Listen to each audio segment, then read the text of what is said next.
নমস্কার, আমি professor doctor Indranil Dutta. আমি ডিপার্টমেন্ট অফ অবস্টেটিক্স অ্যান্ড গাইনোকোলজিতে লাস্ট 12 বছর ধরে আইকিউ সিটি মেডিকেল কলেজে কাজ করছি এবং পরিষেবা দিচ্ছি।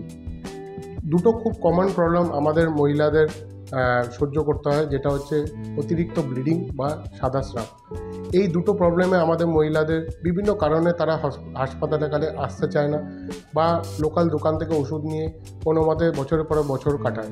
যেটা দিয়ে প্রবলেম যেটা দেখা যায়, এই সাদা স্রাবের বিভিন্ন কারণ এবং বিভিন্ন রকমের রোগ থাকে, যেটা আমরা খুব তাড়াতাড়ি আমাদের হসপিটালে ডায়াগনোজ করতে পারি কি এটা কোনো খারাপ ধারণ নিচ্ছে কিনা, যেরকম ক্যান্সার। তো সাদা স্রাব কিন্তু নর্মালি হতে পারে, অ্যাবনর্মালও হতে পারে, সেভেন ব্লিডিংও তাই হতে পারে। তা আমরা এই ধরনের পরিষেবা এখানে দিই, যেখানে আমরা খুব তাড়াতাড়ি ধরতে পারি কি কোনো খারাপ রোগের দিকে যাচ্ছে নাকি না, কোনো টিউমারের কোনো ব্যাপার আছে কি না। যদি এরকম কিছু থাকেও, তার ট্রিটমেন্টও আমরা এই হসপিটালে সম্পূর্ণভাবে পেশেন্টকে পৌঁছে দিতে পারি। এবং লাস্ট 12 বছর ধরে আমাদের টিম এই ধরনের পরিষেবা পেশেন্টকে দিয়েছেও। Thank you.